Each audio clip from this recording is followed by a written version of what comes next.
Assalamualaikum warahmatullahi wabarakatuh. Pertama-tama yang kami hormati Bapak Firdauswaji selaku dosen pengampu mata kuliah pengantar metodologi penelitian dan teman-teman yang kami banggakan.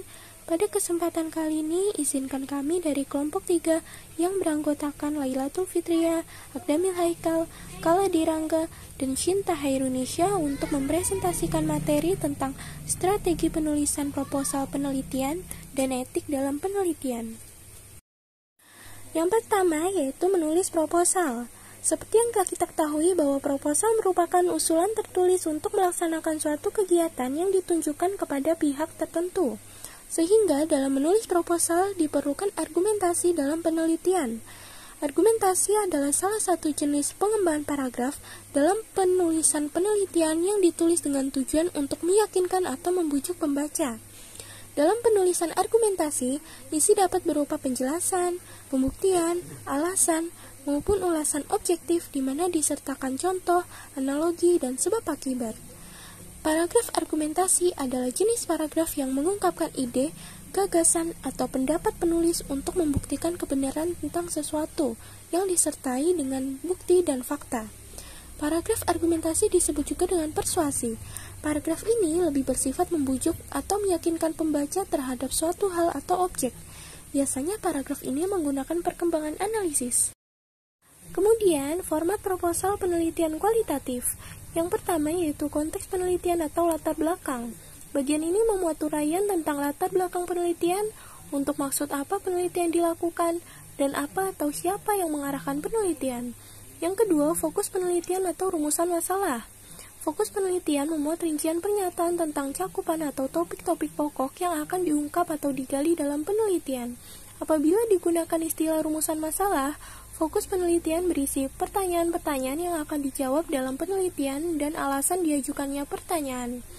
Yang ketiga, tujuan penelitian. Tujuan penelitian merupakan sasaran hasil yang ingin dicapai dalam suatu penelitian sesuai dengan fokus yang telah dirumuskan. Yang keempat, landasan teori. Landasan teori digunakan sebagai pemandu agar fokus penelitian sesuai dengan kenyataan di lapangan. Selain itu, landasan teori juga bermanfaat untuk memberikan gambaran umum tentang latar penelitian dan sebagai bahan pembahasan hasil penelitian. Yang kelima, kegunaan penelitian. Pada penelitian ini ditunjukkan kegunaan atau pentingnya penelitian, terutama bagi pengembangan ilmu atau pelaksanaan pembangunan. Yang keenam, ada metode penelitian. Bagian ini memuat uraian tentang metode dan langkah-langkah penelitian secara operasional yang menyangkut pendekatan penelitian, kehadiran peneliti, lokasi penelitian, sumber data, prosedur pengumpulan data, analisis data, pengecekan keabsahan data, dan tahap-tahap penelitian. Dan yang terakhir yaitu daftar rujukan. Daftar rujukan berisi bahan pustaka yang dimasukkan dalam teks penelitian. Contoh format proposal. 1. Penelitian kualitatif. Penelitian kualitatif adalah penelitian yang bersifat deskriptif dan cenderung menggunakan analisis. Proses dan makna lebih ditonjolkan dalam penelitian ini. Penelitian kualitatif dibagi menjadi dua. Yang pertama, ada yang namanya konstruktivis atau interpretivis. Di bawah ini adalah contoh format konstruktivis. 1. Pendahuluan. 2. Latar belakang penelitian. 3. Tujuan penelitian. 4. Rumusan masalah penelitian. 5. Prosedur. 6. Asumsi filosofi tentang penelitian kualitatif. 7. Rancangan kualitatif. 8. Peran peneliti. 9. Prosedur pengumpulan data. 10. Prosedur analisis data. 11. Strategi validasi temuan. 12. Struktur narasi kajian. 13. Masalah etika yang diantisipasi. 14. Temuan data pendahuluan. 15. Dampak dan signifikan temuan yang diharapkan. 16. Daftar pustaka. Dan yang 17 appendixes, yaitu interview question, observational forms, timeline, proposed budget, a summary of the proposed content of each chapter in the final study. Yang kedua, transformatif. Di bawah ini adalah contoh format transformatif. 1. Judul penelitian. 2. Abstrak penelitian. 3. Latar belakang masalah yang terdapat 4 paragraf di dalamnya, yang masing-masing paragraf membahas suatu hal yang bisa kita lihat sendiri dalam PPT ini. Kemudian yang keempat, theoretical orientation atau orientasi teori. Yang kelima, metode. Yang keenam, hasil penelitian. Yang ketujuh, diskusi. Dan yang kedelapan, kesimpulan. 2. Contoh format proposal penelitian kualitatif. 1. Pendahuluan. Di dalam pendahuluan terdapat latar belakang masalah, tujuan penelitian, dan juga rumusan masalah atau yang disebut dengan pertanyaan penelitian. Yang kedua, terdapat prosedur. Di dalam prosedur terdapat asumsi filosofis penelitian kualitatif, kemudian rancangan penelitian, kemudian peran peneliti, kemudian prosedur pengumpulan data, kemudian prosedur analisis data, kemudian strategi memvalidasi temuan, kemudian struktur naratif penelitian yang diajukan, dan yang terakhir, masalah etis yang mungkin muncul. Kemudian yang ketiga, temuan awal atau pendahuluan jika ada. Kemudian yang keempat, dampak penelitian dan signifikansi penelitian yang diharapkan.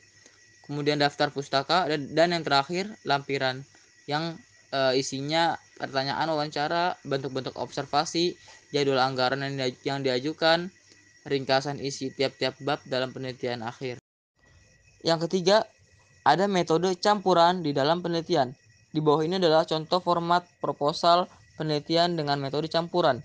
Yang pertama, pendahuluan, yang di dalamnya terdapat latar belakang masalah, lalu tujuan dan sasaran. Yang ketiga, rumusan masalah.